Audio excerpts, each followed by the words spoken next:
The rain drummed against the kitchen window like impatient fingers, each drop echoing the hollow rhythm that had taken residence in my chest. 3 days had passed since we lowered Marcus into the ground, and I still found myself setting 2 coffee cups on the counter every morning, only to stare at the extra one like it might somehow bring him back. The house felt impossibly large now, filled with shadows and the lingering scent of his cologne that seemed to cling to everything he'd ever touched.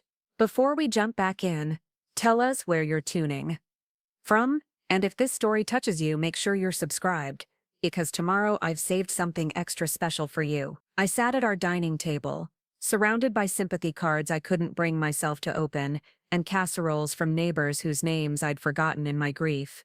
Outside, the Oregon coast was doing what it did best in November, painting the world in shades of gray that matched my mood perfectly. Marcus always said the rain here was different from anywhere else, gentler somehow, like nature was trying to wash away your troubles instead of drown you in them. I used to think he was being poetic. Now I wondered if he was just trying to convince himself that Riverside was home, when his heart was somewhere else entirely. The garage key sat heavy in my palm, its metal edges worn smooth from years of use, yet somehow foreign to my touch. Marcus had always been particular about that garage, the one he rented across town in the old industrial district. Just storage for my teaching supplies, he'd say whenever I asked about it. Nothing that would interest you, sweetheart. Just boxes of old science equipment and dusty textbooks from the school. For 12 years I'd accepted that explanation without question. Marcus taught high school chemistry, and teachers were notorious pack rats when it came to educational materials. It made perfect sense, but now, holding that key while sitting alone in our empty house, something felt different. Maybe it was the way he'd gripped it so tightly during his final weeks, or how he'd specifically mentioned it in his rambling, fever-induced conversations when the cancer was winning. "Diana," he'd whispered on one of those long nights in the hospital, his voice barely audible above the hum of machines keeping him comfortable.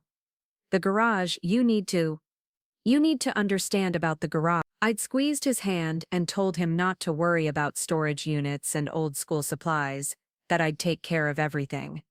But his eyes had held something urgent, something that looked almost like regret. Marcus Foster had been the kind of man who made everyday life feel like an adventure, even when we were just grocery shopping or walking along the Riverside Pier on Sunday afternoon. When we met 13 years ago at a community college faculty mixer, I was immediately drawn to his quiet confidence and the way he could explain complex scientific concepts using metaphors about baking bread or training dogs. He had this gift for making everyone around him feel smarter, more capable, like they could understand anything if he was the one teaching it. Our marriage had been built on a foundation of shared morning coffee, evening walks, and long conversations about everything from quantum physics to the best way to grow tomatoes in Oregon's unpredictable climate. Marcus was methodical in everything he did, the type of person who labeled his files, organized his closet by color, and never left dishes in the sink overnight. He brought that same precision to our relationship,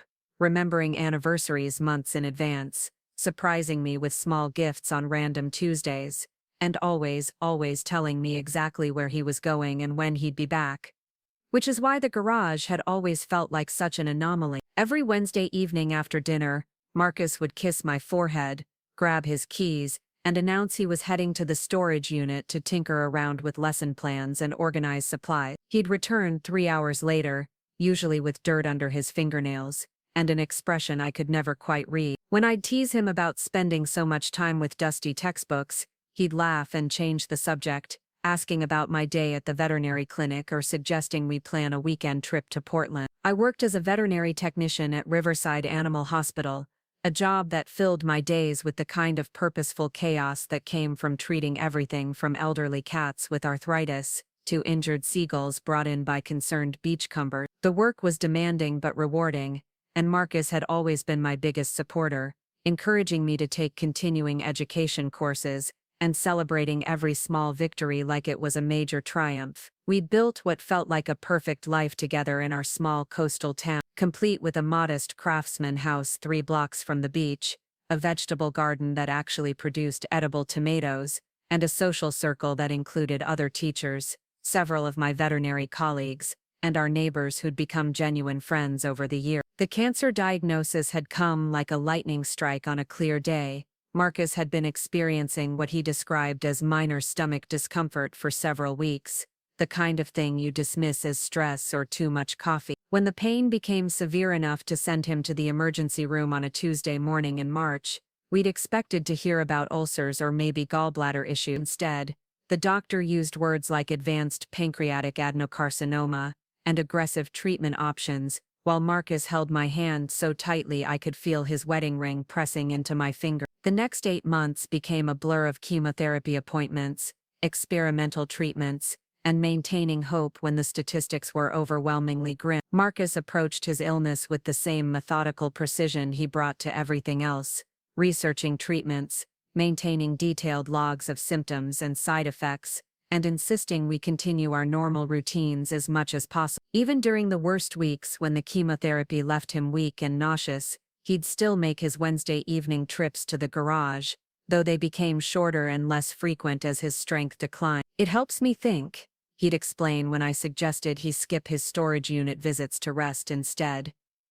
"Being around familiar things, organizing my thoughts, it's therapeutic." I'd accepted this explanation because it made sense, and because Marcus had always been someone who processed stress through physical activity and mental organization. If sorting through old teaching materials helped him cope with terminal cancer, who was I to argue? Our friend circle had rallied around us during those difficult months, with the kind of support that reminded you why small towns could be magical places. Grace Whitfield, my closest friend since we'd both started working at the animal hospital 5 years ago, had become my lifeline during the worst period. She'd show up with groceries I'd forgotten to buy, sit with Marcus during chemotherapy sessions when I had to work, and listen to me cry in her car after particularly difficult doctor visits, without ever offering empty platitudes or false optimism. The other teachers at Riverside High had created meal trains and substitute teaching schedules that allowed Marcus to maintain some sense of normalcy and purpose,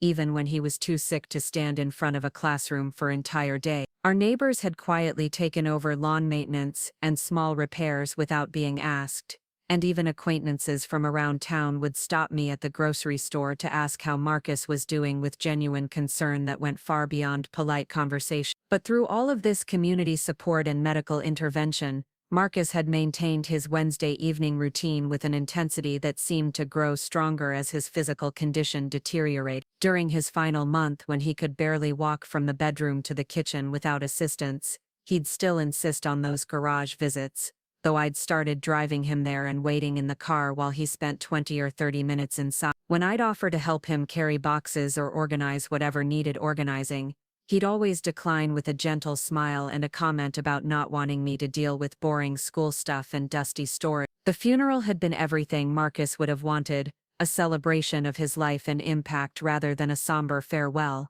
The high school auditorium had been packed with current and former students, fellow teachers and community members whose lives he'd touched in ways both large and small. Student after student had stood up to share stories about how Mr. Foster had made chemistry accessible and exciting, how he'd stayed after school to help struggling learners, or how he'd written college recommendation letters that opened doors to opportunities they'd never imagined possible. Grace had organized everything with military precision, handling details I couldn't have managed while navigating my own group. She'd coordinated with the school district for the venue, arranged for catering that reflected Marcus's favorite foods, and even created a slideshow of photos that captured his enthusiasm for teaching and his joy in our simple life together. Watching those images flash across the screen, seeing Marcus's animated face as he demonstrated chemical reactions or posed with graduating seniors, I'd felt simultaneously grateful for the memories we'd created, and devastated by the realization that there would be no new one. The reception afterward had been held at the community center where people had lingered for hours sharing memories and offering support that felt genuine rather than obligatory. Several of Marcus's colleagues had mentioned his dedication to his students and his innovative teaching methods, while neighbors had reminisced about his willingness to help with everything from computer problems to home repair projects. Through it all, I'd felt surrounded by love and community, yet also strangely disconnected, as if I was watching someone else's life unfold rather than living my own. Now, 3 days later, the flowers were wilting, the sympathy cards were accumulating unopened, and the reality of my new existence was settling in like fog rolling in from the Pacific. The house felt simultaneously too empty and too full, echoing with memories while also being cluttered with possessions that no longer seemed to belong to anyone. Marcus's coffee mug still sat in the dishwasher where I'd placed it the morning of his last hospital admission. His reading glasses were folded neatly on his nightstand next to a book about sustainable gardening he'd never had the chance to finish. His favorite sweater was draped over the back of his desk chair, and I couldn't bring myself to move. Grace had been stopping by daily with food I barely touched and company I desperately needed, even when we sat in comfortable silence rather than attempting conversation. She'd offered to help me begin the overwhelming task of sorting through Marcus's belongings, but I wasn't ready for that level of finality yet. Dealing with his clothes and books and the thousands of small items that accumulate during 13 years of shared life felt like erasing him completely, and I wasn't prepared for that kind of goodbye.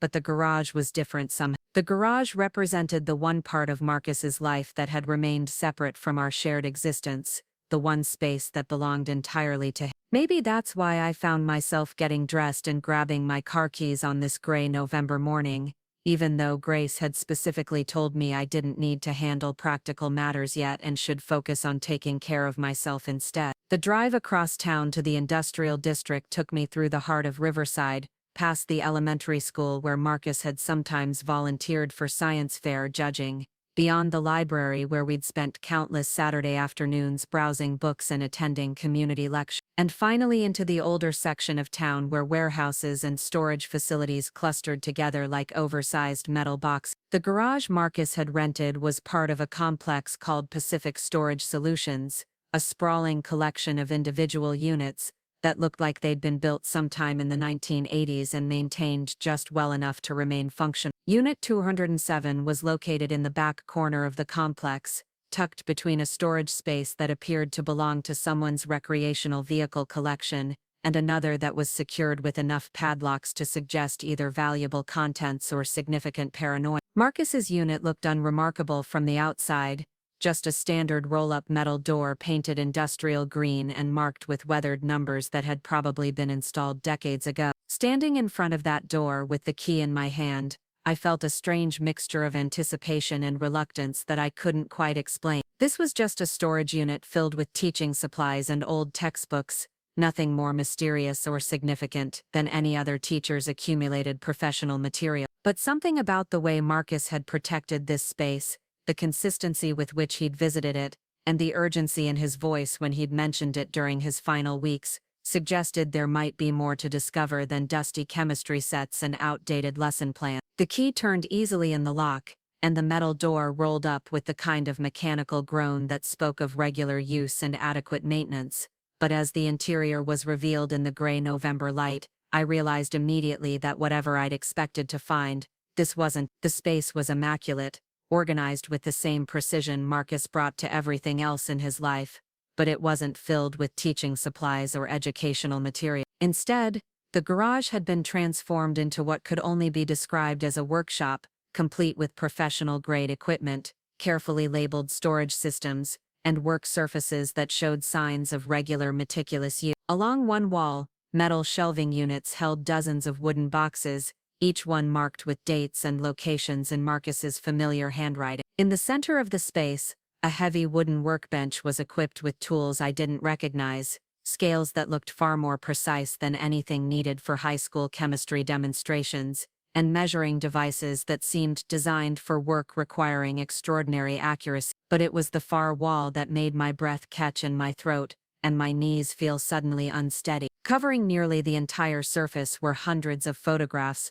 maps, newspaper clippings, and handwritten notes, all organized into what appeared to be a complex system of connections and relationships that I couldn't immediately understand. The photos showed Marcus in locations I'd never seen, wearing clothes I didn't recognize, standing next to people who were complete strangers to me. Some of the images appeared to have been taken recently, while others looked like they dated back years, possibly to before we'd even met. In the center of this wall display was a large map of the Pacific Northwest, marked with colored pins, and connected by red string in a pattern that reminded me of crime shows on television. Locations were marked from Northern California to Southern Alaska, with dates written in small, neat handwriting next to each pin. Some of the dates were recent, within the past few months, while others stretched back over a decade. I stepped closer to examine the photographs more carefully, my heart pounding as I began to recognize the implications of what I was seeing.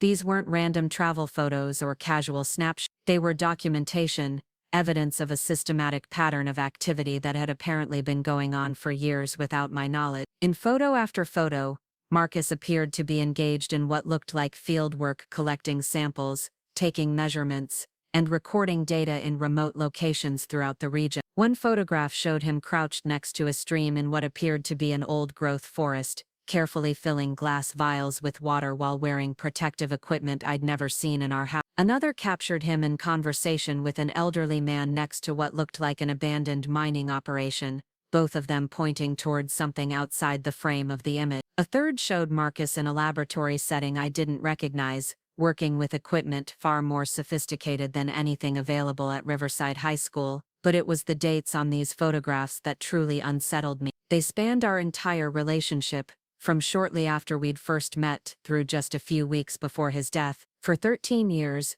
while I'd believed Marcus spent his Wednesday evenings organizing teaching supplies, he'd apparently been conducting some kind of extensive field research project that had taken him throughout the Pacific Northwest and involved activities I couldn't begin to understand. My hands were shaking as I picked up one of the wooden boxes from the shelf, surprised by its weight and the professional quality of its construction. The label read, Cascade Range, October 2018, Water Sample Analysis, in Marcus's precise handwriting. Inside, nested in custom-cut foam padding, were dozens of glass vials filled with what appeared to be water samples, each one labeled with specific geographic coordinates, dates and abbreviated notes that meant nothing to me. I opened another box, this one labeled Coast Range, April 2019, Soil Composition Study. It contained carefully preserved soil samples in sealed containers, along with detailed charts and graphs that documented pH levels,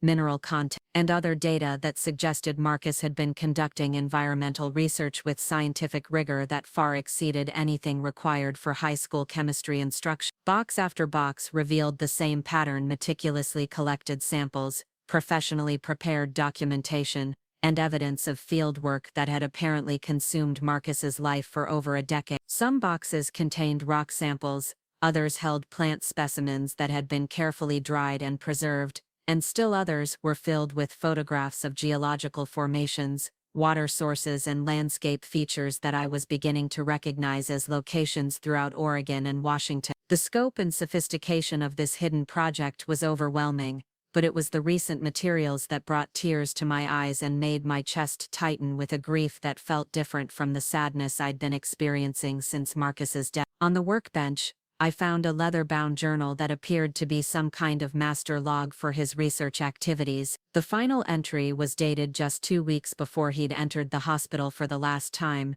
written in handwriting that was still recognizably his, despite the tremor that had developed during his final months. Sample collection becoming increasingly difficult due to physical limitations, the entry read, Diana, still unaware of project scope and significance, must find way to ensure continuation of work after environmental degradation accelerating in multiple locations, evidence of contamination more widespread than initially suspected. Someone needs to carry on this documentation before it's too late. I sank into the folding chair next to the workbench, the journal still open in my hands, as the full implications of what I'd discovered began to settle in. Marcus hadn't been spending his Wednesday evenings organizing teaching supplies or escaping the stress of his illness. He'd been conducting independent environmental research, documenting what appeared to be widespread ecological damage throughout our region, and he'd been doing it entirely alone for over 13 years, without telling me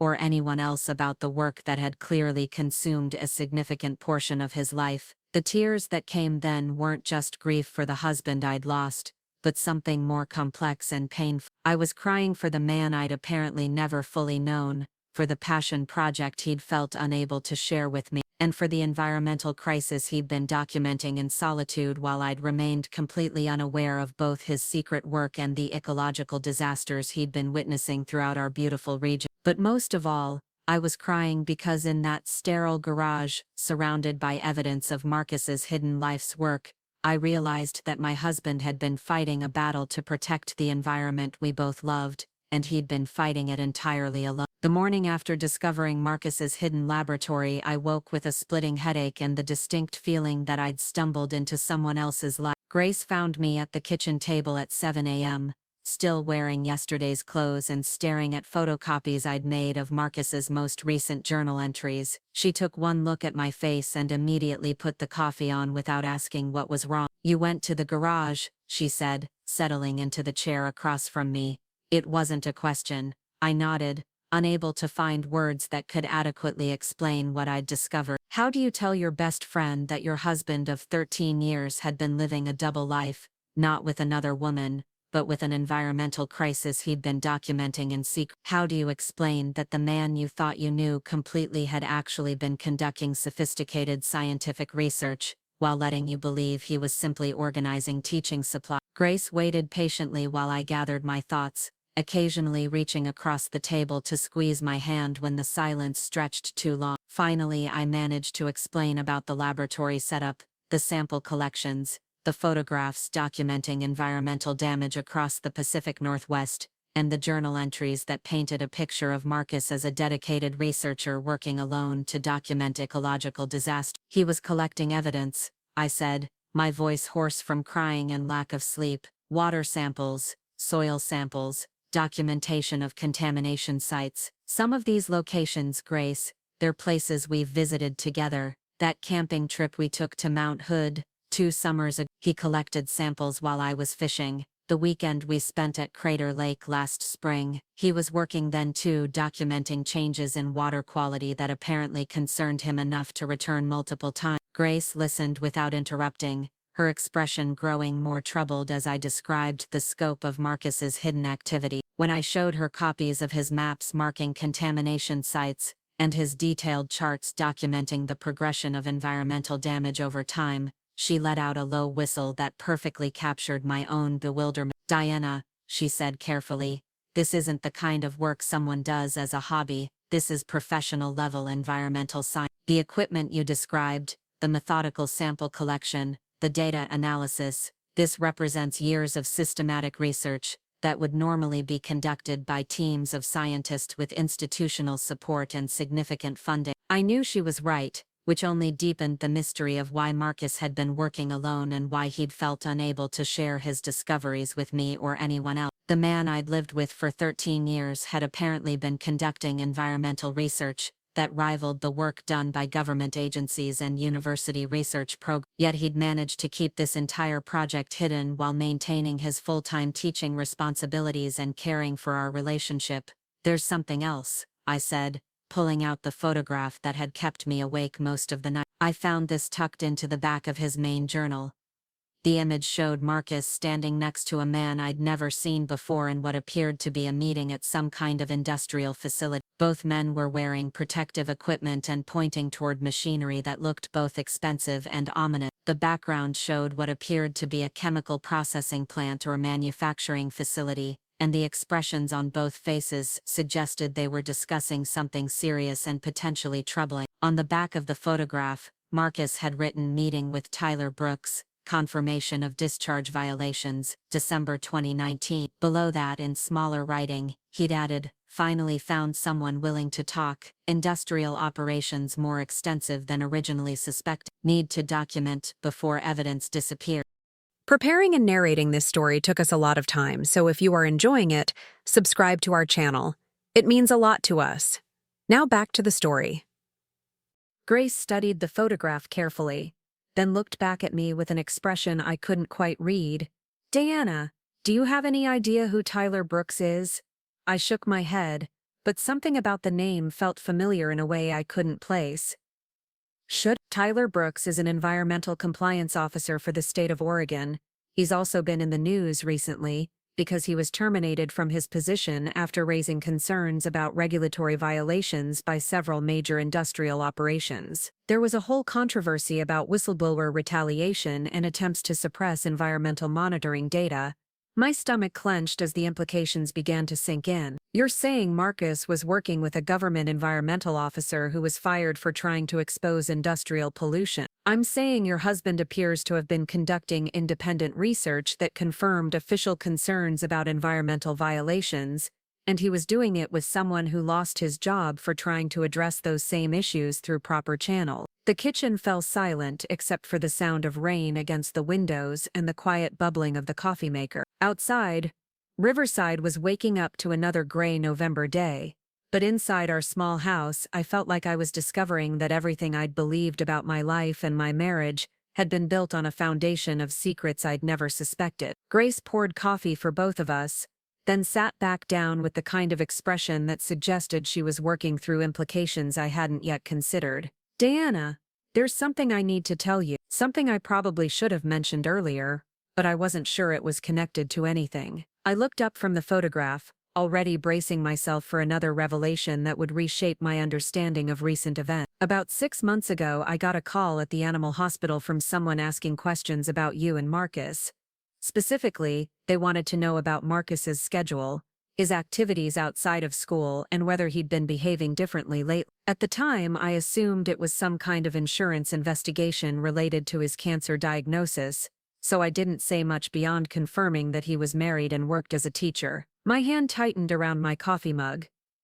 What kind of questions exactly? The caller identified himself as being from a consulting firm conducting background research for a potential recognition award Marcus was being considered for. He asked about Marcus's environmental interests, whether he was involved in any conservation activities, and if he'd been traveling to remote locations for research purposes. The questions seemed odd at the time because they were so specific, but I figured maybe Marcus had applied for some kind of environmental education grant without mentioning it. I felt a chill that had nothing to do with the November weather. Did you tell Marcus about this call? Grace shook her head.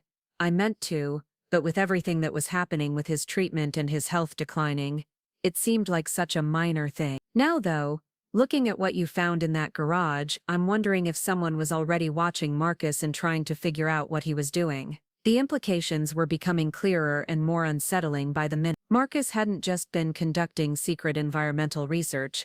Someone had been investigating his activities months before his death. Someone had been asking questions about his work, his schedule, and his interests in a way that suggested they already suspected he was involved in activities beyond high school chemistry instruction. Grace, I need to find Tyler Brooks, she nodded slowly.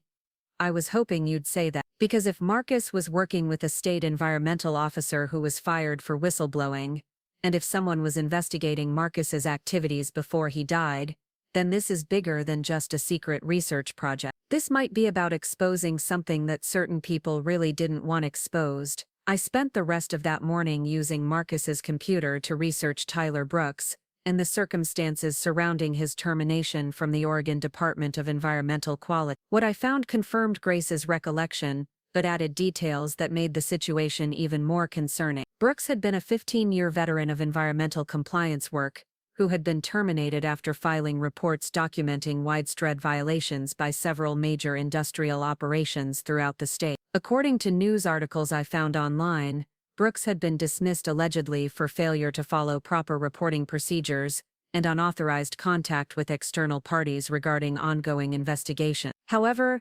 environmental advocacy groups had rallied to his defense, claiming that he'd been fired for refusing to suppress evidence of serious environmental violations that posed risks to public health and safety. The most troubling detail was that Brooks's termination had occurred in January of this year, just 2 months before Marcus received his cancer diagnosis. The timing suggested that Marcus's secret research project had been active and ongoing right up until his illness forced him to reduce his activities, and it raised questions about whether there might be connections between his work with Brooks and the subsequent retaliation. Brooks had failed. I found Tyler Brooks's contact information through a professional networking site where he'd listed himself as an independent environmental consultant, specializing in pollution monitoring and regulatory compliance. His profile indicated that he was continuing his environmental work despite his termination from state employment, and he was accepting clients for contamination assessment and environmental impact studies. Calling a complete stranger to ask about their relationship with my deceased husband felt surreal, but I knew I needed answers that only Tyler Brooks could provide. When I finally worked up the courage to dial his number, he answered on the second ring with a voice that sounded cautious but professional. Tyler Brooks Environmental Consulting. Mr. Brooks, my name is Diana Foster. I believe you knew my husband, Marcus Foster. There was a long pause, followed by a sharp intake of breath. Mrs. Foster, I'm so sorry for your loss. Marcus was. The relief in his voice suggested that he'd been hoping I would call, which made me feel slightly less awkward about reaching out to a stranger to discuss my husband's secret activities. Mr. Brooks, I have to be honest with you. Until yesterday, I had no idea Marcus was conducting environmental research. I found his laboratory and documentation, but I don't understand what he was doing or why he felt he couldn't tell me about it. I was hoping you might be able to help me understand what was going on. Another pause. Then Tyler's voice became more urgent. Mrs. Foster, this isn't something we should discuss over the phone. Would you be willing to meet in person? There are things about Marcus's work that you need to know, and there may be safety considerations we need to address. Safety considerations. The phrase sent another chill through me as I realized that Marcus's secret research might have involved more than just environmental science. It might have put him in danger from people who didn't want their activities exposed. We arranged to meet that afternoon at a coffee shop in Portland, about an hour's drive from Riverside. Tyler had suggested a public place in a different city, which seemed like an excessive precaution, until I considered that he'd lost his state job for exposing environmental violations, and Marcus had been conducting secret research that apparently confirmed Tyler's finding. Grace insisted on driving with me to Portland, claiming that she wanted to do some shopping anyway, but really I knew because she was concerned about me meeting a stranger to discuss my husband's secret activity. The drive gave us time to speculate about what Tyler might tell us, and to prepare for the possibility that Marcus's hidden research had been more dangerous than either of us had initially realized. The coffee shop Tyler had chosen was a busy establishment near Portland State University, crowded with students and professionals in a way that provided privacy through anonymity. Tyler was easy to spot despite the crowd.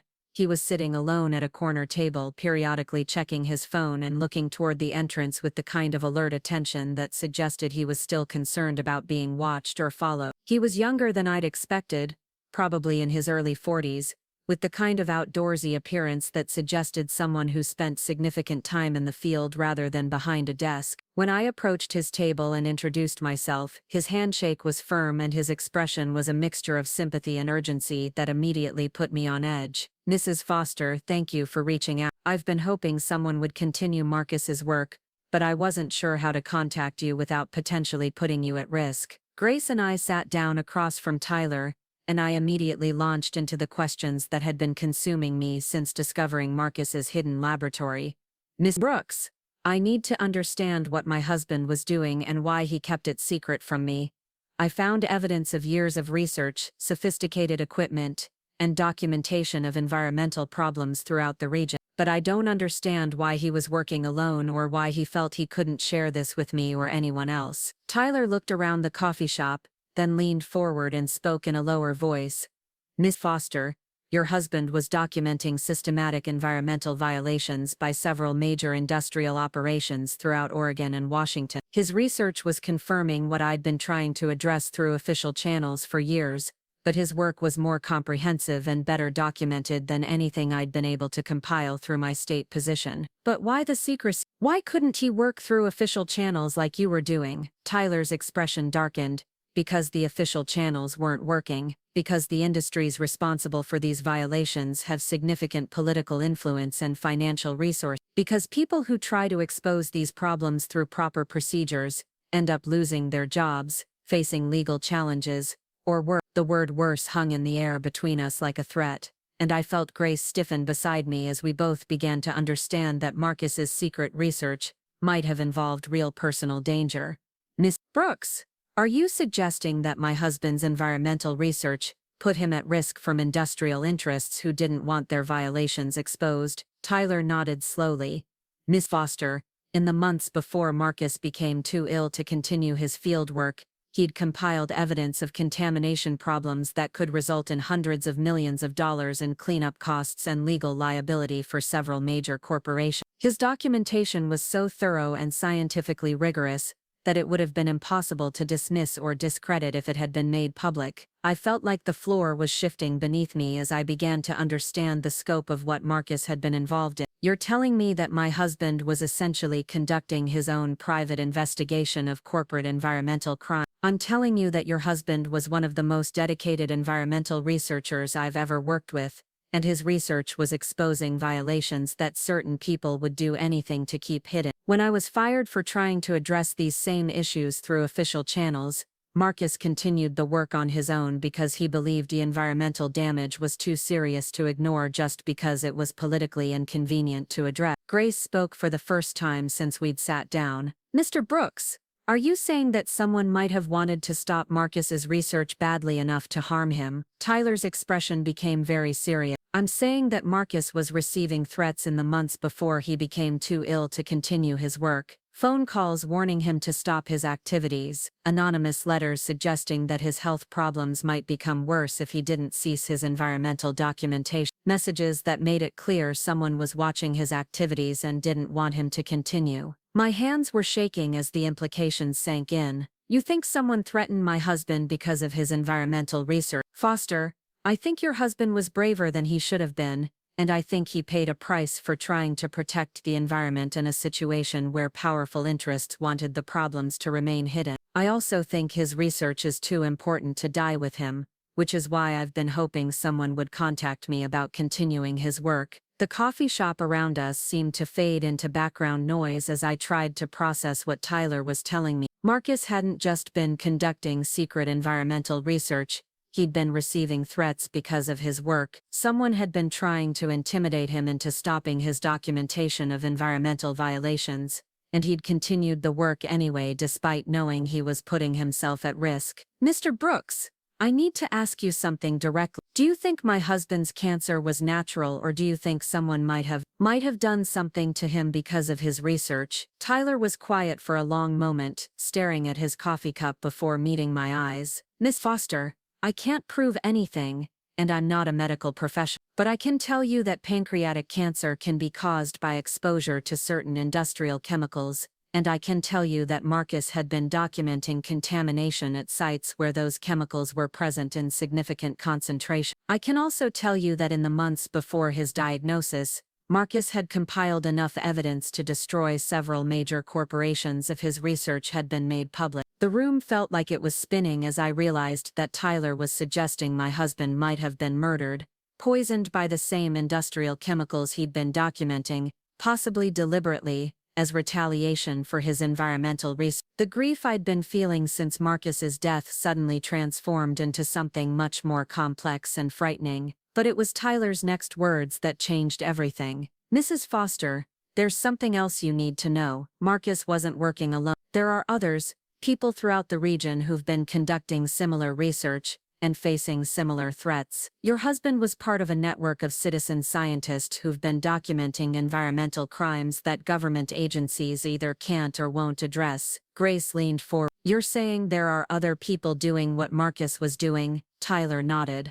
Independent researchers, former government scientists who've been silenced through official channels, environmental advocates who've been pushed out of traditional organizations, people who've decided that the environmental crisis is too urgent to wait for official permission to address. I felt a strange mixture of relief and apprehension as I realized that Marcus hadn't been conducting his research entirely alone, but that also meant his secret work was part of something larger and potentially more dangerous than I'd initially understood. Mistress, I need to meet these people. I need to understand what Marcus was really involved in, and I need to decide what to do with his research. Tyler smiled for the first time since we'd sat down. Mrs. Foster, I was hoping you'd say, because your husband's work is too important to lose, and there are people who've been waiting to continue his research, but I have to warn you, once you meet them and understand the full scope of what's been happening, there won't be any going back to not knowing. Are you prepared for that? I looked at Grace, who nodded encouragingly, then back at Tyler.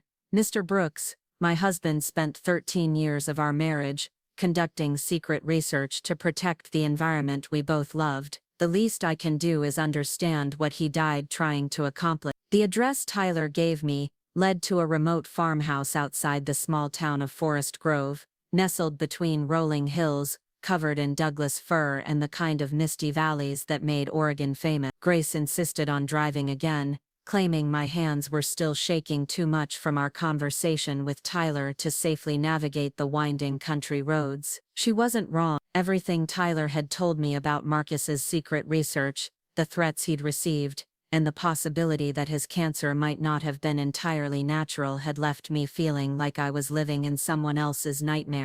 The farmhouse sat at the end of a gravel driveway that wound through what appeared to be an organic farm, complete with greenhouse structures, solar panels, and a kind of sustainable infrastructure that suggested the property belonged to people who practiced what they preached about environmental responsibility. As we parked next to two other vehicles, I noticed that both cars had license plates from different states, Washington and California, which suggested this gathering wasn't just a local Oregon phenomenon. Tyler met us at the front door with an expression that seemed both welcoming and cautious. "Diana, Grace, thank you for coming. Before we go inside, I need to explain what you're about to encounter. The people you're going to meet have been conducting environmental research under circumstances that required extreme discretion. Some of them have faced personal and professional retaliation for their work. Others have been threatened or harassed by people who don't want their findings to become public. Everyone here has made sacrifices to continue this work." Grace squeezed my arm as we followed Tyler through a rustic living room, filled with bookshelves, comfortable furniture, and the kind of eclectic artwork that suggested creative, thoughtful residents. But it was the dining room that revealed the true purpose of our visit. The large table was covered with maps, photographs, scientific instruments, and stacks of documentation that immediately reminded me of Marcus's hidden laboratory. 3 people were seated around the table, each with laptops open and papers spread before them like they were conducting some kind of strategic planning session. Tyler made introductions with the formality of someone bringing new members into a secret organization. "Everyone, this is Diana Foster, Marcus's widow, and her friend Grace Whitfield. Diana, I'd like you to meet Dr. Patricia Nguyen, Dr. Samuel Rivera, and Elena Kowalski." Dr. Nguyen was a woman in her 60s with silver hair and the kind of intense, intelligent eyes that suggested decades of scientific training. When she stood to shake my hand, she moved with the careful precision of someone who'd spent years working in laboratory settings. "Miss Foster, your husband's work was extraordinary. I'm a retired chemistry professor from Oregon State University, and Marcus's documentation of water contamination patterns was more comprehensive than anything I've seen in 30 years of environmental research." Dr. Rivera appeared to be in his 50s, with the weathered complexion of someone who spent significant time outdoors despite his academic credentials. "Diana, I'm a former EPA scientist who was essentially forced out of my position for refusing to suppress data about air quality violations. Marcus and I collaborated on documenting atmospheric contamination from industrial sources throughout the Cascade Range. His work was meticulous and brave." Elena Kowalski looked younger than the others, probably in her late 30s, with the kind of practical clothing and equipment-laden backpack that marked her as someone who conducted hands-on field research. "I'm a freelance environmental journalist, and Marcus was one of my most reliable sources for information about contamination sites that weren't being addressed through official channels. His research helped me publish articles that exposed problems government agencies were ignoring." As I shook hands with each of them, I felt a strange combination of pride and bewilderment. These were clearly accomplished, professional people who had respected Marcus's work enough to consider him a valued colleague. Yet I'd lived with Marcus for 13 years without knowing any of this existed. Dr. Nguyen gestured toward the empty chairs at the table. "Diana, please sit down, we have a lot to show you, and some of it may be difficult to absorb." but Tyler thought you should understand the full scope of what Marcus was documenting and why his work was so important to continue. The table was covered with what appeared to be a comprehensive overview of environmental problems throughout the Pacific Northwest that I'd never heard discussed in any official context. Maps showed contamination sites that weren't listed in any government databases. Photographs documented environmental damage that hadn't been reported in mainstream media. Scientific data revealed pollution levels that exceeded safety standards by margins that seemed impossible to ignore. Elena pulled out a thick folder, labeled Marcus Foster, Collaborative Research. Diana, your husband was documenting systematic environmental violations that were being covered up through a combination of regulatory capture, political pressure, and direct intimidation of scientists and journalists who tried to expose the problem. She opened the folder to reveal dozens of research reports, each one bearing Marcus's name alongside the signatures of various collaborators from universities, government agencies, and environmental organizations throughout the region. The papers documented everything from groundwater contamination to air quality violations to illegal dumping of industrial waste in remote locations. Dr. Rivera leaned forward. Diana, what we're about to show you represents years of collaborative research that couldn't be published through traditional scientific journals because the industries involved have too much influence over academic funding and editorial decisions. Marcus was helping us document problems that were being systematically suppressed through official channels. One report caught my attention because it was dated just 3 months before Marcus's cancer diagnosis. The title read Industrial Chemical Exposure and Increased Cancer Rates in Rural Oregon Communities, a longitudinal study. Marcus's name was listed as the primary researcher, and the content documented elevated cancer rates in communities near specific industrial facilities, along with evidence of chemical contamination in local water supplies. My hands were trembling as I read through the abstract and conclusion. The study presented statistical evidence that certain types of cancer, including pancreatic cancer, were occurring at rates significantly higher than normal in communities located near facilities that were discharging industrial chemicals into groundwater systems. The research methodology was sophisticated and the conclusions were presented with the kind of scientific rigor that would be difficult to dismiss or discredit. Dr. Rivera, I said, my voice barely above a whisper, this study suggests that people living near certain industrial facilities are developing cancer at higher rates because of chemical contamination. Diana, your husband spent 2 years documenting the connection between industrial chemical discharge and elevated cancer rates in rural communities. His research was some of the most thorough epidemiological work I've ever seen conducted by an independent researcher. Grace had been quietly reading over my shoulder, and I heard her sharp intake of breath as she reached the same conclusion I was grappling with. Diana, Marcus lived in one of these affected communities. Riverside is on this list of locations with elevated cancer rates and documented groundwater contamination. Dr. Nguyen reached across the table and gently took the report from my hands. Diana, we need to tell you something that Tyler may not have explained fully. Marcus didn't just document environmental problems as an outside observer.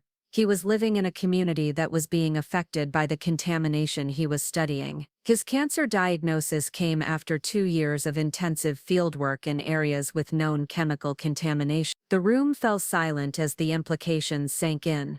Marcus hadn't just been a dedicated environmental researcher.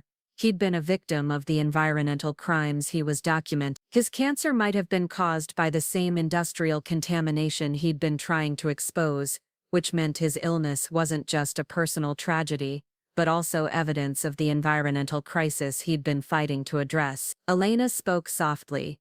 Diana, there's something else you need to know. Marcus wasn't the only member of our research network who developed serious health problems after conducting fieldwork in contaminated areas. 3 other researchers have been diagnosed with various forms of cancer over the past 2 years. The correlation is too strong to be coincidental. I felt like the walls of the farmhouse were closing in around me as I realized that Marcus's death might not have been just the result of natural illness or even deliberate poisoning, but the consequence of environmental contamination that was affecting an entire region. He'd been documenting an environmental crisis that had ultimately claimed his own life. Dr. Rivera pulled out another folder.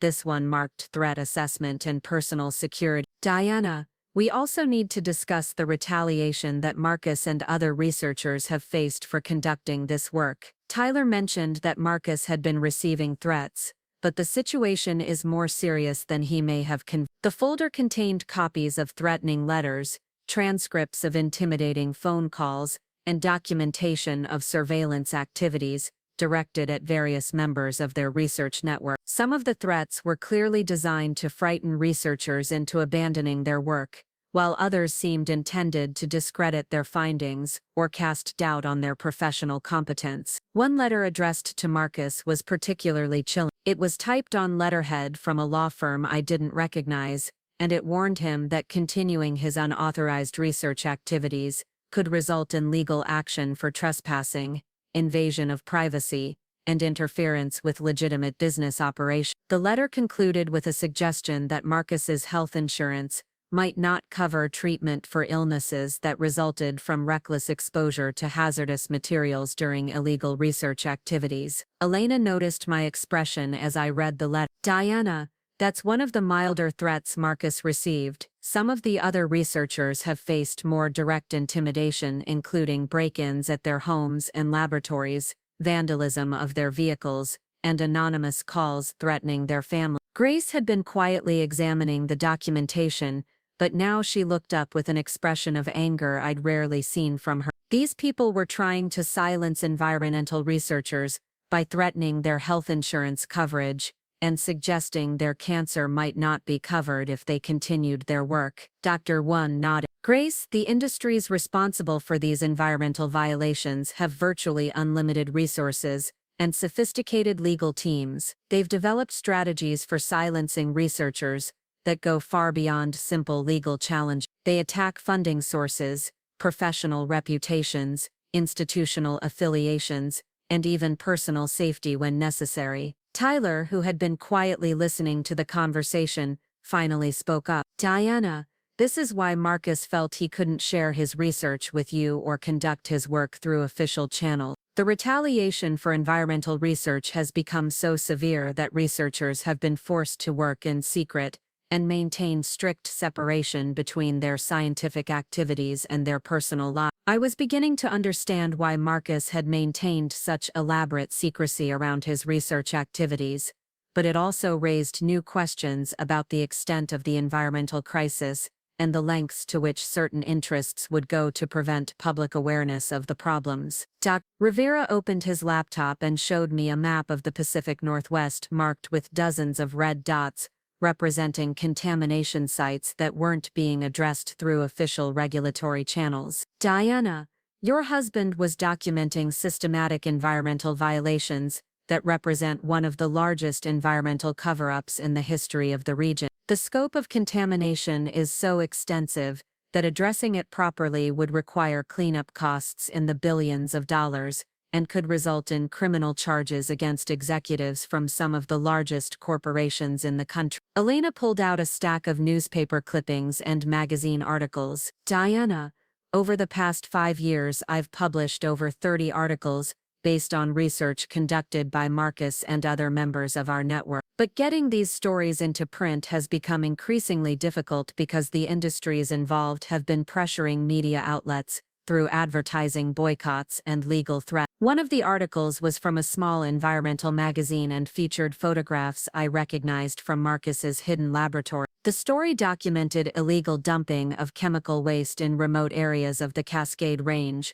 complete with soil sample analysis and photographic evidence of environmental damage. Marcus was credited as a contributing researcher, but his name was buried in a list of sources rather than featured prominently. Elena, why wasn't Marcus's name given more prominent credit for this research? She looked uncomfortable. Diana, by the time we published that article, Marcus had started receiving threats that specifically mentioned his work with environmental journalists. We made a mutual decision to minimize his public profile while continuing to use his research findings. Diane leaned back in her chair with an expression of frustration that seemed to reflect years of fighting an uphill battle. Diana, what you have to understand is that environmental research has become a dangerous profession when it involves documenting violations by powerful industry. Researchers who expose problems that could result in significant financial liability face retaliation that can destroy their careers and threaten their personal safety. I was starting to feel overwhelmed by the scope of what Marcus had been involved in and the dangers he'd apparently been facing without my knowledge.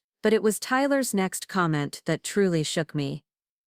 Diana, there's one more thing we need to discuss. Marcus's research didn't just document environmental problems, it also identified the specific individuals and corporations responsible for the violations. His work could be used to pursue criminal charges and civil litigation that could recover billions of dollars in cleanup costs and damage. Dr. Rivera nodded. Diana, your husband compiled evidence that could support the largest environmental prosecution in the history of the Pacific Northwest. His documentation is so thorough and scientifically rigorous that it would be virtually impossible for the responsible parties to dismiss or discredit his findings. Elena pulled out a final folder, this one labeled Legal Strategy and Evidence Preservation. Diana, Marcus's research represents more than just scientific documentation. It's a roadmap for holding polluters accountable through the legal system. But using this evidence would require researchers and attorneys willing to face the kind of retaliation that has already cost several people their careers and possibly their health. Grace had been quietly absorbing everything we'd heard, but now she spoke with the kind of determination that reminded me why we'd been friends for so long. Diana, these people are telling you that Marcus spent years of his life documenting environmental crimes that are making people sick and destroying the region we all love. They're also telling you that he compiled evidence that could be used to hold the responsible parties accountable and force them to pay for cleanup and medical treatment. I looked around the table at these four people who had clearly respected Marcus's work enough to consider him a valued colleague, and who were now offering to help me understand and continue his research. They were also, I realized, offering me the opportunity to transform my grief into action that could honor Marcus's memory while potentially protecting other people from the environmental hazards that had likely contributed to his death. Dr. reached across the table and placed her hand over mine. Diana, we're not asking you to make any decisions today. We just wanted you to understand what Marcus was working on and why his research was so important. But if you decide you want to continue his work or use his findings to pursue legal action against the responsible parties, we're prepared to help you. Tyler nodded.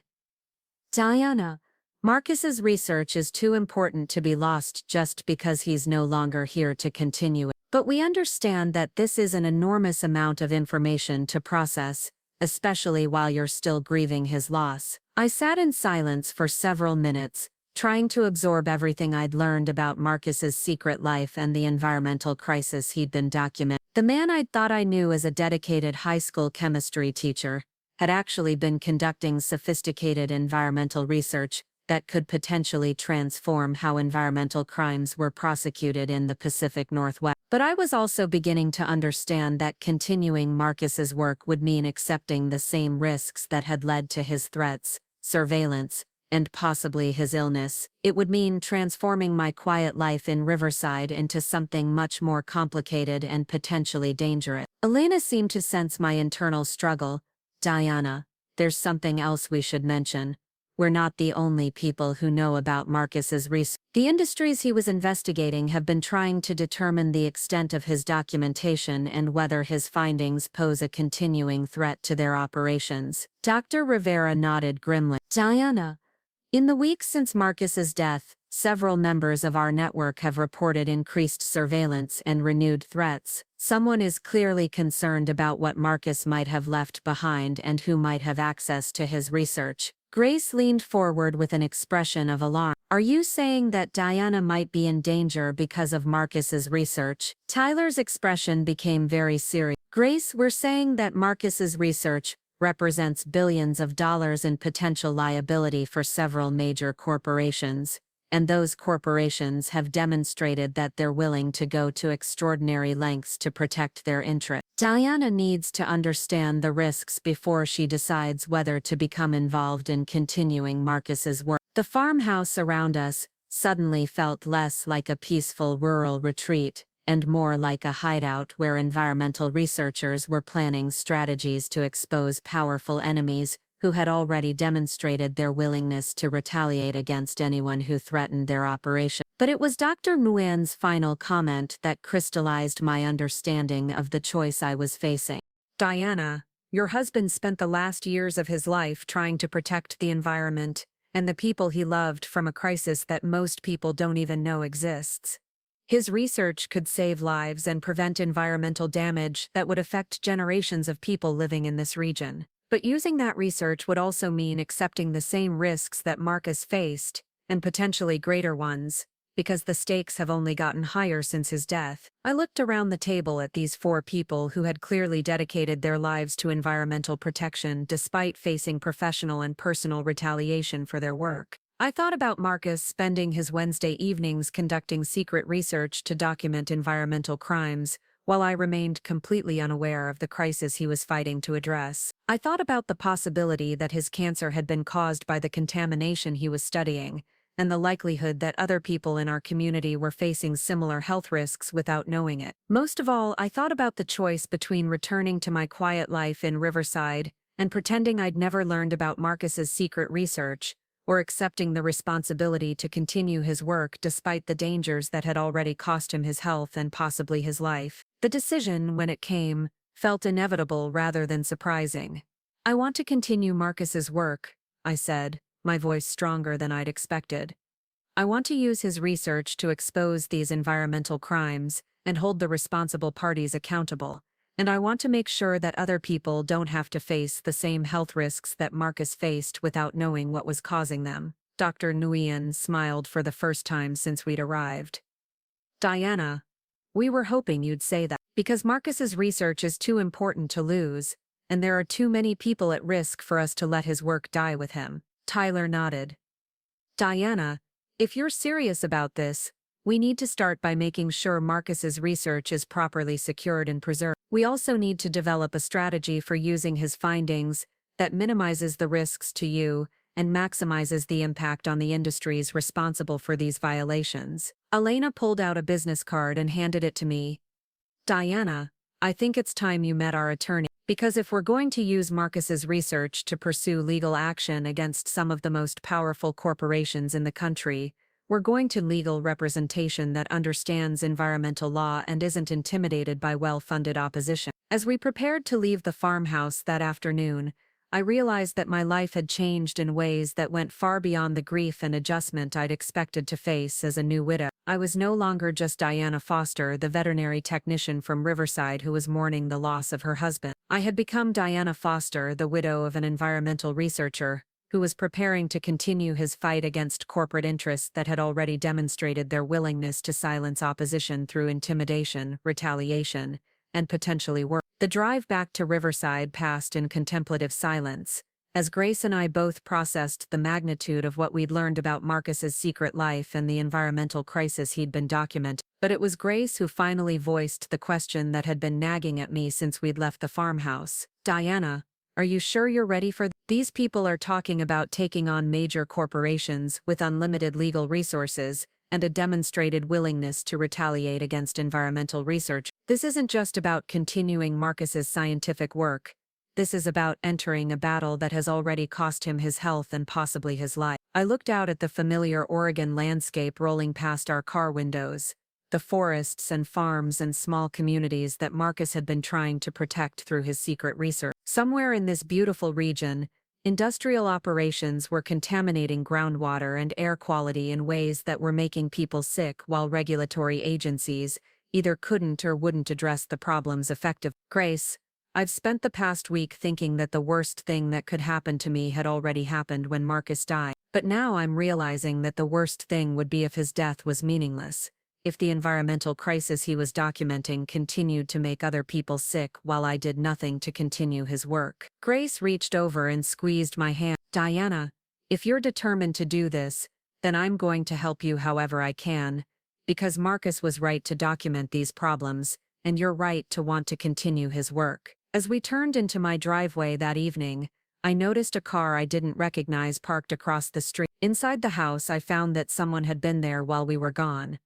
Nothing appeared to be missing, but small things had been moved in ways that suggested someone had been searching through Marcus's possessions with enough skill to avoid obvious detection. The message was clear: someone was very interested in what Marcus might have left behind, and my decision to continue his research had apparently already been anticipated by people who didn't want that work to continue. The attorney's office was located in a converted Victorian house in downtown Salem, the kind of building that had been transformed from residential to commercial use, while maintaining its original character and charm. Margaret Chen had been recommended by Elena as someone who specialized in environmental law and wasn't easily intimidated by corporate legal teams. When Grace and I arrived for our appointment 2 days after discovering that my house had been searched, I was still jumping at every unexpected sound and checking my rearview mirror for cars that might be following us. Margaret Chen was a woman in her early 50s with silver-streaked hair pulled back in a practical bun, and the kind of no-nonsense demeanor that suggested decades of experience fighting legal battles against well-funded opponents. Her office was lined with law books, environmental advocacy posters, and photographs of pristine natural areas that were presumably related to cases she'd handled over the years. "Miss Foster," she said, gesturing for us to sit in comfortable chairs arranged around a small conference table. "Elena has briefed me on your husband's research and the environmental violations he was documenting. Before we discuss legal strategies, I need to understand exactly what evidence you have, and whether you're prepared for the kind of prolonged legal battle that environmental litigation typically requires." I had brought copies of Marcus's most significant research findings, including his documentation of groundwater contamination, his epidemiological study linking industrial chemicals to elevated cancer rates, and his correspondence with Tyler Brooks about regulatory violations that weren't being addressed through official channels. Margaret reviewed the materials with the kind of careful attention that suggested she was evaluating both their legal significance and their potential impact on powerful corporate interests. "Mrs. Foster, your husband's research is extraordinarily comprehensive and scientifically rigorous. This kind of documentation could support both criminal prosecutions and civil litigation that could result in billions of dollars in liability for the corporations responsible for these violations. However, pursuing legal action based on this evidence would also expose you to retaliation that could be both professionally and personally devastating." Grace leaned forward in her chair. "Mrs. Chen, what kind of retaliation are we talking about?" "Diana's already discovered that someone searched her house while we were meeting with the other researchers." Margaret's expression became more serious. "Great. Corporations facing environmental liability of this magnitude have been known to employ private investigation firms to conduct surveillance on potential witnesses, intimidate researchers through frivolous lawsuits, pressure employers to terminate environmental advocates, and even arrange for criminal charges to be filed against people who expose corporate wrongdoing." The list of potential retaliation tactics was more extensive and more frightening than I'd anticipated, but Margaret wasn't finished outlining the risks I'd be facing if I decided to pursue legal action based on Marcus's research. "Foster, I also need to warn you about the personal toll that environmental litigation can take on plaintiffs and their family. These cases typically take years to resolve, during which time you'd be subjected to intensive scrutiny of your personal life, your marriage, your finances, and your mental health. Corporate defense teams will attempt to discredit both you and your husband's research through any means available." I thought about the threatening letters Marcus had received and the surveillance that members of his research network had reported experience. The idea of facing years of legal harassment and personal intimidation was daunting, but I also couldn't stop thinking about the communities throughout the region that were being exposed to environmental hazards without knowing it. "Mrs. Chen, what would happen if we don't pursue legal action? If we just let Marcus's research remain hidden and allow these environmental violations to continue?" Margaret's expression softened slightly. "Mrs. Foster, that's a question only you can answer. but I can tell you that your husband's research documents environmental problems that are affecting thousands of people throughout the Pacific Northwest. Without legal intervention, those problems will continue to cause illness and environmental damage for generations. She pulled out a thick folder labeled Environmental Litigation Precedents and opened it to reveal newspaper clippings and legal documents related to previous environmental cases in the region. Foster, I've been handling environmental law cases for 23 years, and I've seen what happens when corporate environmental violations go unchallenged. The contamination spreads, more people get sick, and the cleanup costs become exponentially higher with each year of delay. One of the newspaper articles described a groundwater contamination case that had taken 15 years to resolve, during which time an entire community had been exposed to chemicals that caused birth defects and cancer while the responsible corporation continued to deny liability and fight legal action. The final settlement had required the company to pay for medical monitoring and treatment for affected residents,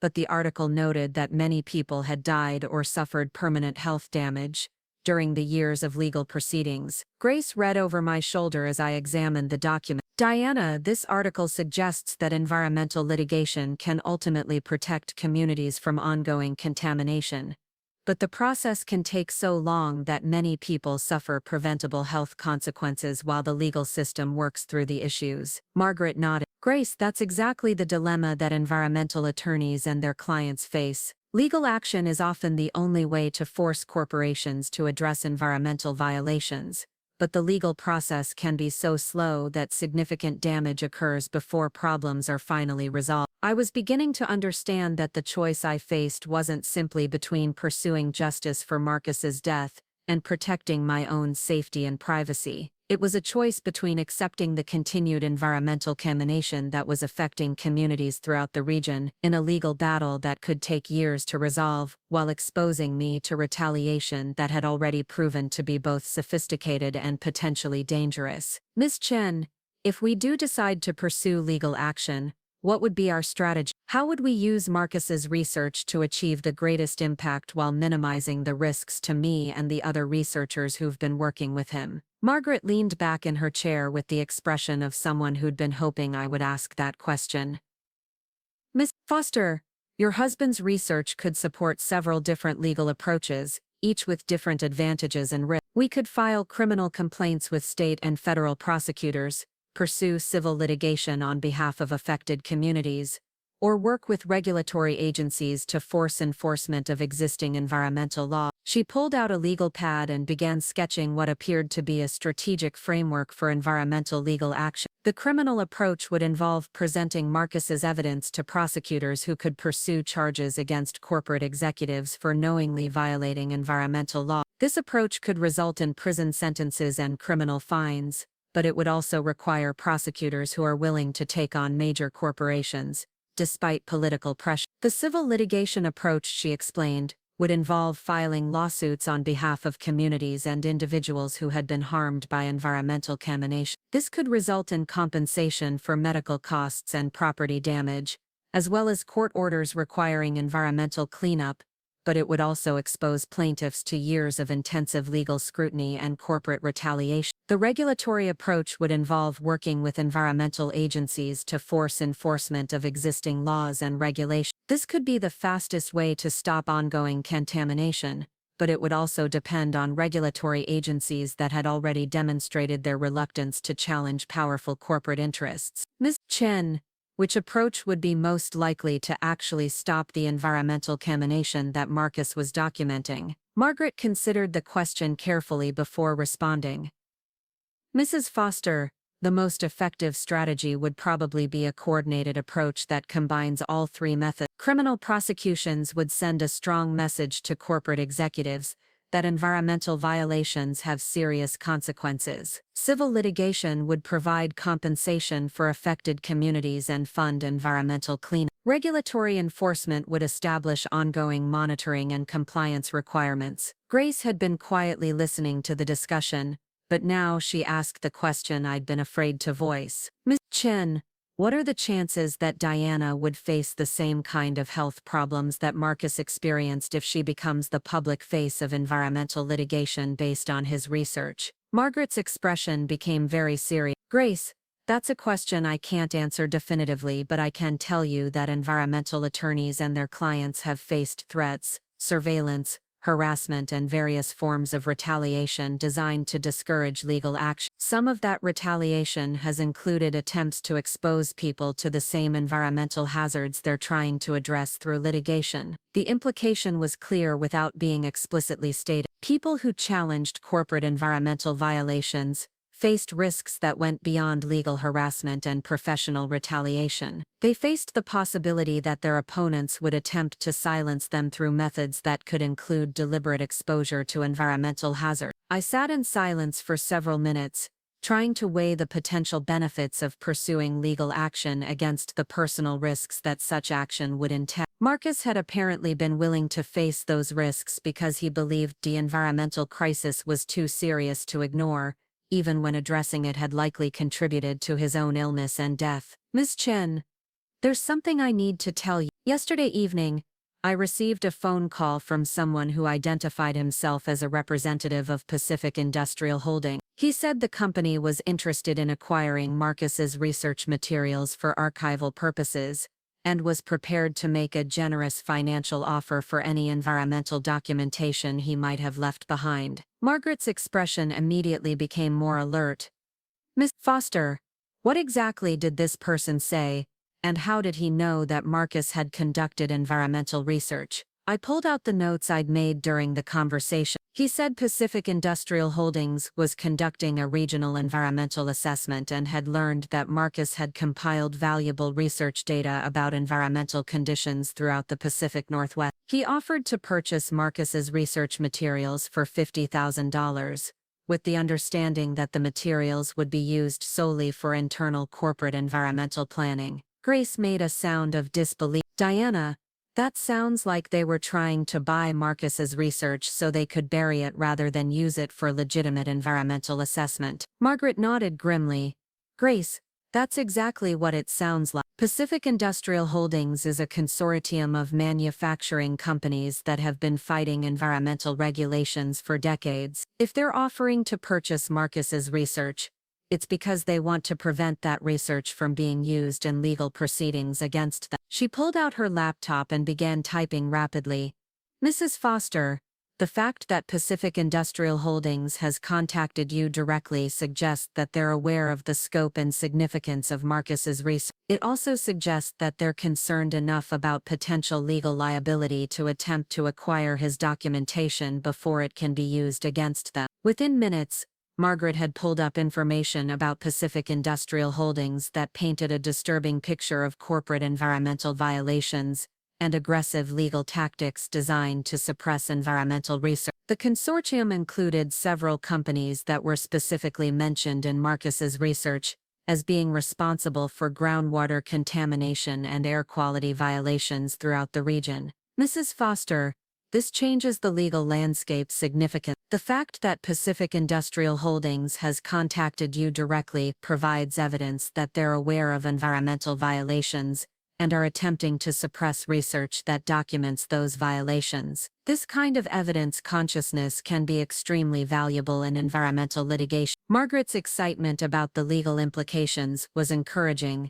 but I was more concerned about the personal safety implications of being contacted directly by a corporate consortium that was apparently trying to purchase evidence of their own environmental crimes. Mrs. Chan, if Pacific Industrial Holdings knows about Marcus's research, and knows that I have access to it, doesn't that put me in significant danger? These are companies that have apparently been willing to threaten and harass environmental research. What's to stop them from escalating their tactics if I refuse to sell them? Marcus's research. Margaret's expression became more serious. Mrs. Foster, you're right to be concerned about personal safety. However, the fact that they've contacted you with a purchase offer suggests that they're currently pursuing a strategy of acquiring Marcus's research, rather than attempting to suppress it through intimidation or other means. She leaned forward with the intensity of someone who'd spent years fighting corporate opponents. Mrs. Foster, this contact from Pacific Industrial Holdings actually provides us with a significant strategic advantage. It demonstrates that they're concerned about legal liability and are actively trying to prevent Marcus's research from being used against them. That kind of evidence consciousness can be extremely damaging to corporate defendants in environmental litigation. Grace had been reviewing the information about Pacific Industrial Holdings on Margaret's laptop.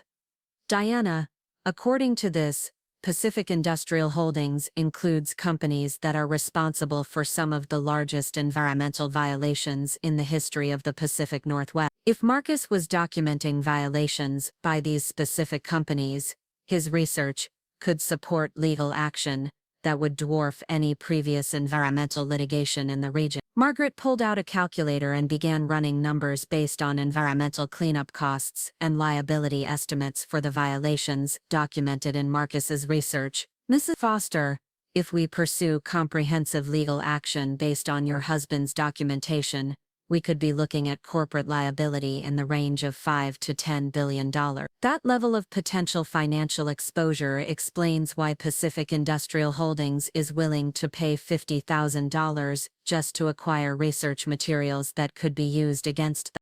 The magnitude of the potential legal liability was staggering, but it also explained why Marcus had been receiving threats and why someone had searched my house. Environmental violations of this scope would represent existential threats to major corporations, which meant those corporations would be willing to go to extraordinary lengths to prevent legal accountability. Ms. Chen, if we pursue legal action and Pacific Industrial Holdings realizes that I'm not going to sell them Marcus's research, what kind of retaliation should I expect? Margaret consulted a thick file labeled Corporate Retaliation Tactics in Environmental Litigation.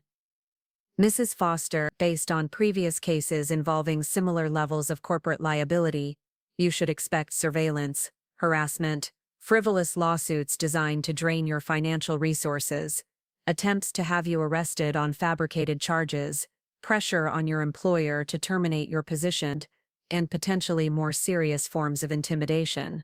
The list was more extensive than I'd anticipated, but Margaret wasn't finished outlining the potential consequences of challenging major corporate interests through environmental litigation.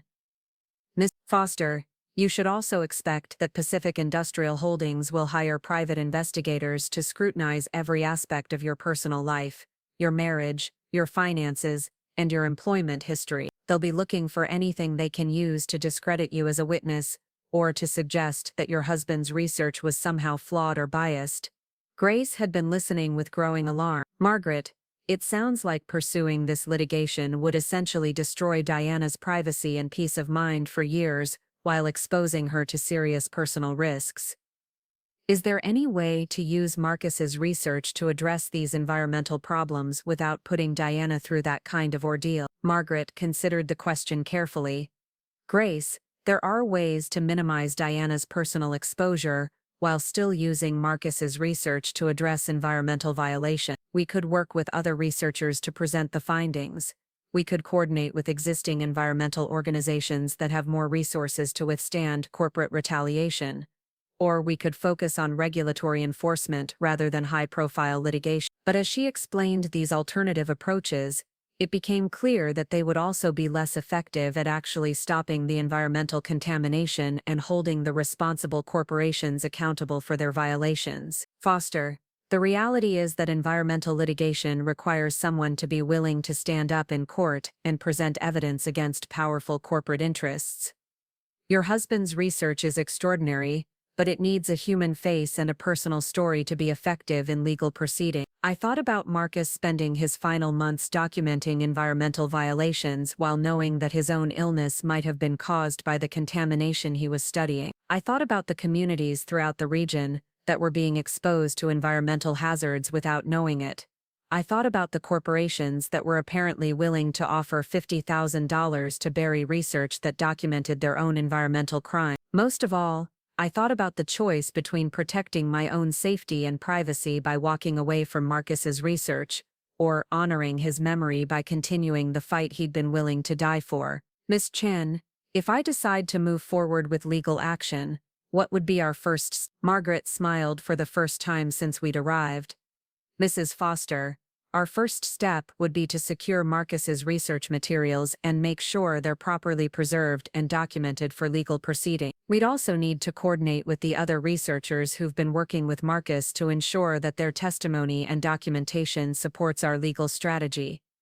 She pulled out a legal contract and placed it on the table between us. Foster, if you're serious about pursuing legal action, I'm prepared to represent you on a contingency basis, which means you wouldn't pay legal fees unless we achieve a successful outcome. However, I need you to understand that environmental litigation of this scope could take 5 to 10 years to resolve, during which time your life would be significantly disrupted by the legal process and corporate retaliation.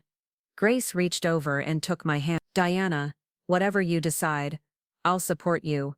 But I want you to be absolutely certain that you're prepared for what this legal battle would involve. I looked around Margaret's office at the environmental advocacy posters and the photographs of natural areas that had presumably been protected through legal action. I thought about Marcus's secret laboratory and the years he'd spent documenting environmental violations that were making people sick while regulatory agencies failed to address the problems effectively. The decision, when it came, felt like the culmination of everything I'd learned about Marcus's hidden life and the environmental crisis he'd been fighting to expose. Miss Chen, I want to pursue legal action based on Marcus's research. I want to hold these corporations accountable for their environmental violations, and I want to make sure that the communities affected by contamination receive the medical monitoring and cleanup that they deserve. Margaret nodded approvingly.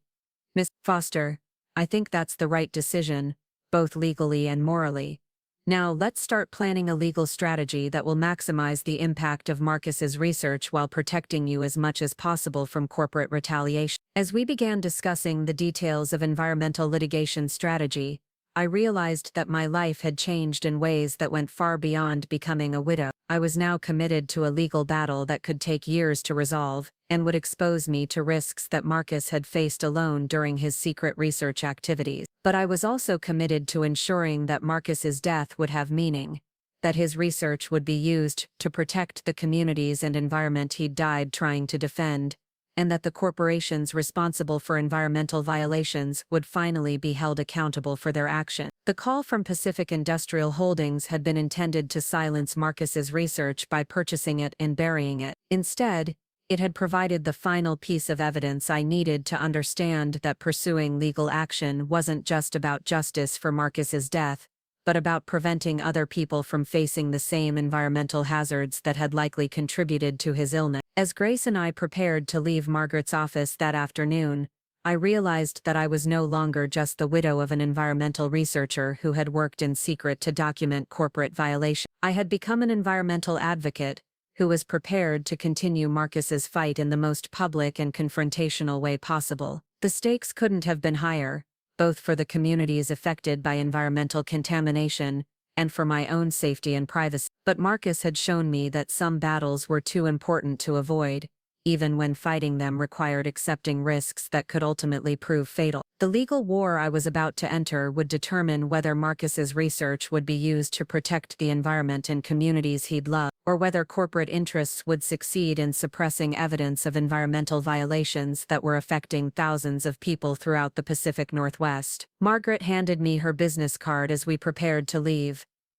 Miss Foster, once we file legal papers based on Marcus's research, there won't be any going back. Pacific Industrial Holdings and the other corporations involved will know that you've chosen to fight rather than sell them the evidence of their environmental crime. Are you absolutely certain you're prepared for what that means? I thought about Marcus making his secret trips to the garage every Wednesday evening, collecting samples and documenting contamination while knowing that his research was putting him at risk from powerful corporate interests. I thought about the threatening letters he'd received and the surveillance he'd faced while continuing his environmental work despite knowing it might cost him his health and his life. Miss Chen, my husband spent years fighting this battle alone because he believed it was too important to abandon. The least I can do is continue his work with the support of attorneys and fellow researchers who understand what's at stake. As we walked out of Margaret's office and into the gray Oregon afternoon, I knew that my quiet life as a veterinary technician in Riverside was ending,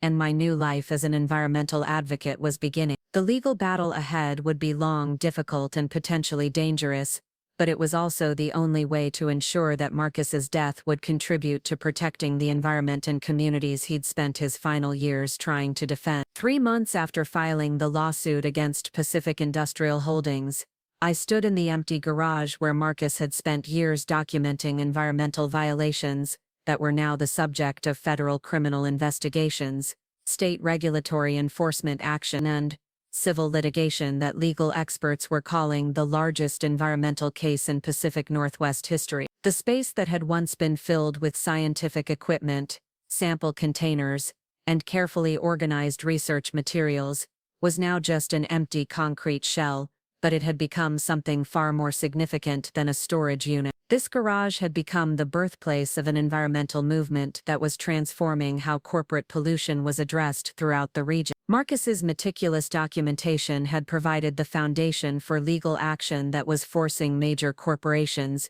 to acknowledge decades of environmental violations, while providing medical monitoring and treatment for thousands of affected residents in communities across Oregon and Washington. The path from discovering Marcus's secret research to achieving meaningful legal victories had been neither straight nor easy. The corporate retaliation that Margaret Chen had warned me about had materialized exactly as predicted, but it had also backfired in ways that our legal team hadn't anticipated. When Pacific Industrial Holdings attempted to discredit me through invasive personal investigations and frivolous lawsuits, their tactics had attracted media attention that elevated Marcus's environmental research from a local story to a national symbol of corporate environmental accountability. The surveillance that I'd noticed during the early stages of our legal preparation had escalated to round-the-clock monitoring that included private investigators following me to work, photographing my daily activity, and attempting to interview my neighbors and colleagues about my personal life and mental health. But instead of intimidating me into abandoning the litigation, the obvious corporate harassment had generated public sympathy and media coverage that amplified the impact of Marcus's research findings. Grace had documented much of the surveillance activity with photographs and video recordings that Margaret Chen had successfully used to obtain court orders restricting corporate investigators from engaging in harassment and intimidation. More importantly, the evidence of systematic surveillance had supported our legal arguments that Pacific Industrial Holdings was engaging in obstruction of justice by attempting to intimidate witnesses in ongoing environmental litigation. The breakthrough in our legal strategy had come when Tyler Brooks contacted me with information about a corporate whistleblower who was prepared to testify about internal company communications regarding Marcus's research and the deliberate cover-up of environmental violations. Sarah Martinez was a former environmental compliance officer for one of the companies in the Pacific Industrial Holdings consortium who had been terminated after refusing to falsify environmental monitoring data that would have hidden the contamination Marcus had been documenting. Martinez possessed internal corporate documents that revealed the full scope of environmental violations and the sophisticated strategies that had been employed to suppress research and intimidate scientists who attempted to expose corporate pollution. Her testimony provided the missing link between Marcus's field research and the corporate decision-making that had created and perpetuated the environmental crisis he had spent years documenting. The combination of Marcus's scientific documentation, Martinez's insider testimony, and the evidence of corporate retaliation against environmental researchers had created a legal case that was impossible for Pacific Industrial Holdings to dismiss or discredit through their usual tactics. Federal prosecutors had initiated criminal investigations based on our evidence, while state environmental agencies had begun enforcement actions that were requiring immediate cleanup of contamination sites that had been ignored for decades. But the most significant victory had been the medical monitoring program that our litigation had established for residents of affected communities. Using Marcus's epidemiological research, linking industrial contamination to elevated cancer rates, we had secured court-ordered medical screening and treatment for over 15,000 people living in areas with documented environmental violations. The medical monitoring program had already identified dozens of cases of early-stage cancer and other health conditions that could be treated more effectively because of early detection. Every person whose illness was caught early because of the monitoring program, Marcus's research, had made possible represented a life that had been saved by his years of secret environmental documentation. The financial settlements had exceeded even Margaret Chen's optimistic projection. Pacific Industrial Holdings and the other corporations involved in the environmental violations had agreed to pay over $8 billion in cleanup costs, medical monitoring, and compensation for affected communities. The settlement also included ongoing environmental compliance monitoring that would prevent future violations and ensure that cleanup efforts continued until contamination was reduced to safe level. For me personally, the settlement had provided financial security that would allow me to continue environmental advocacy work without worrying about corporate retaliation affecting my employment or personal finances. But more importantly, it had transformed Marcus's death from a personal tragedy into a catalyst for environmental protection that would benefit generations of people living in the Pacific Northwest. The network of environmental researchers that Marcus had been part of had expanded into a formal organization called the Pacific Environmental Research Collaborative, with funding from the legal settlement and support from universities and environmental organizations throughout the region. Patricia Nguyen had become the director of the collaborative, while Tyler Brooks had been hired as the field research coordinator responsible for continuing the kind of environmental monitoring that Marcus had pioneered. Elena Kowalski had used the settlement funds to establish an environmental journalism foundation that provided grants for reporters investigating corporate environmental violations and legal support for journalists facing corporate intimidation. Her foundation had already funded investigative reporting that had exposed environmental problems in communities throughout the western United States, using methods and documentation standards that Marcus had helped develop. The garage where Marcus had conducted his secret research had been transformed into a memorial laboratory that provided equipment and workspace for environmental researchers who couldn't access traditional institutional support for their work. The Marcus Foster Environmental Research Laboratory served citizen scientists, independent researchers, and community advocates who were documenting environmental problems that weren't being addressed through official channels. But perhaps the most meaningful outcome of our legal victory had been the recognition that Marcus received posthumously for his environmental research. The Environmental Protection Agency had established the Marcus Foster Award for Excellence in Environmental Research, recognizing scientists who conducted important environmental work despite facing professional or personal risks.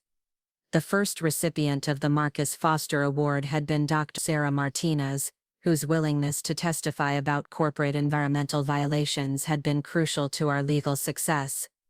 In her acceptance speech, Dr. Martinez had said that Marcus represented the kind of scientist who prioritized environmental protection and public health over personal safety and professional advance. Standing in the empty garage on the anniversary of Marcus's death, I reflected on how much had changed since I'd first used his key to discover the hidden world of environmental research he'd been conducting while letting me believe he was simply organizing teaching supplies. The man I'd thought I knew as a dedicated high school chemistry teacher had actually been conducting sophisticated environmental science that was now protecting thousands of people from ongoing health risks. The legal battles hadn't been without personal cost. The stress of extended litigation, corporate harassment, and media attention had taken a physical and emotional toll that I was still recovering from months after the settlement had been finalized. There had been times during the most intense phases of legal proceedings when I'd questioned whether continuing Marcus's fight was worth the personal sacrifices it required, but those doubts had always been resolved by remembering the communities that were receiving medical monitoring and environmental cleanup because of Marcus's research, and the people whose illnesses were being detected and treated early because of the health screening programs our litigation had established. Every life that was saved or improved because of the environmental protections we'd achieved justified the difficulties I'd faced during the legal process. Grace had been with me through every phase of the litigation, from discovering Marcus's secret research to celebrating our legal victories. She'd taken leave from her position at the veterinary hospital to help coordinate community outreach for the medical monitoring program, and she'd become an environmental advocate in her own right, organizing neighborhood groups to monitor air and water quality in areas that had been affected by industrial contamination. The relationship between Grace and me had deepened through our shared commitment to continuing Marcus's environmental work, but it had also been tested by the stress and danger we'd faced during the most intense phases of corporate retaliation. There had been times when Grace had urged me to accept financial settlements that would have ended the litigation without achieving comprehensive environmental cleanup, and times when I'd been frustrated by her concerns about my personal safety when I was focused on achieving justice for Marcus and protection for affected communities. But our friendship had survived and strengthened through the legal battles, and Grace had become not just my closest friend but also my partner in environmental advocacy work that we plan to continue for years to come. Together we were developing educational programs that would teach communities how to identify environmental hazards and document violations that weren't being addressed through official regulatory channels. The Marcus Foster Environmental Research Laboratory was hosting its first annual conference in 2 weeks, bringing together environmental researchers, community advocates, and legal professionals who were working to address corporate environmental violations throughout the country. The conference would feature presentations about the legal strategies we'd use to achieve accountability for environmental crimes, the scientific methods Marcus had developed for documenting contamination, and the community organizing approaches that had been crucial to our success. Tyler Brooks would be presenting research showing that the environmental monitoring and cleanup required by our legal settlement were already producing measurable improvements in air and water quality throughout the affected region. His presentation would include before and after data demonstrating that the enforcement actions initiated through our litigation were reversing decades of environmental damage and reducing health risks for residents of affected communities. Dr. Antunes would be discussing the corporate strategies she'd witnessed for suppressing environmental research and intimidating scientists, along with recommendations for protecting environmental researchers from retaliation while ensuring that important scientific findings reach the communities and policymakers who need them. Her presentation would serve as both a warning about corporate environmental cover-ups and a guide for scientists who want to conduct meaningful environmental research despite potential professional risk. Margaret Chen would be leading legal workshops for attorneys who want to pursue environmental litigation based on citizen science research, sharing the strategies and tactics that had been successful in our case, while also discussing the challenges and risks that environmental attorneys and their clients should expect to face when challenging major corporate interests. But the conference presentation I was most looking forward to was being given by residents of communities that had been affected by the environmental contamination Marcus had documented. They would be sharing personal stories about how the medical monitoring and environmental cleanup achieved through our litigation had improved their health and quality of life, providing human faces and voices for the abstract legal and scientific concepts that had driven our environmental advocacy work. As I prepared to leave the empty garage for the final time, I thought about the letter I'd found among Marcus's research materials during the early stages of our legal preparation. It had been written during his final weeks,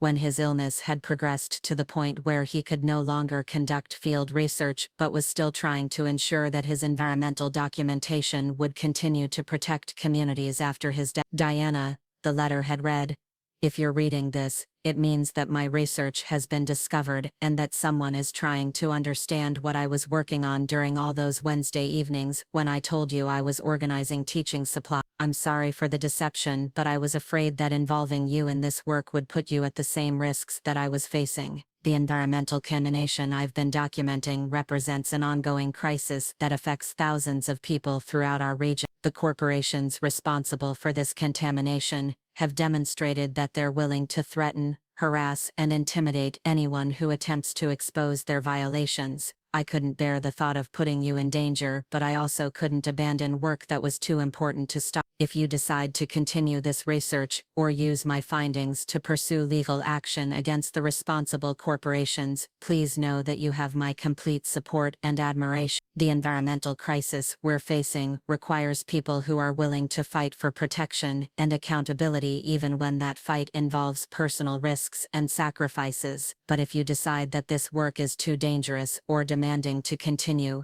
please don't feel guilty about walking away. You've already given me 13 years of love and support that made it possible for me to conduct this research while maintaining some semblance of normal life. You don't owe me or anyone else the sacrifices that environmental advocacy requires. Whatever you decide, please know that you were the most important part of my life and that every day we spent together was worth more to me than any scientific research or environmental victory I could have achieved. I love you, and I'm sorry for all the secrets I felt I had to keep. Reading that letter had crystallized my understanding of the choice Marcus had made to protect me from the dangers of environmental advocacy while pursuing work that he believed was too important to abandon. It had also helped me understand that my decision to continue his research wasn't an obligation to his memory, but a choice to honor the values and commitments that had made him the man I'd loved and respected. The environmental victories we'd achieved through legal action based on Marcus's research represented more than just accountability for corporate violations or cleanup of contaminated communities. They represented the triumph of scientific integrity and environmental advocacy over corporate power and political influence, and they demonstrated that ordinary people could achieve extraordinary results when they were willing to fight for causes larger than their own immediate interests. As I locked the garage door for the final time and walked toward my car,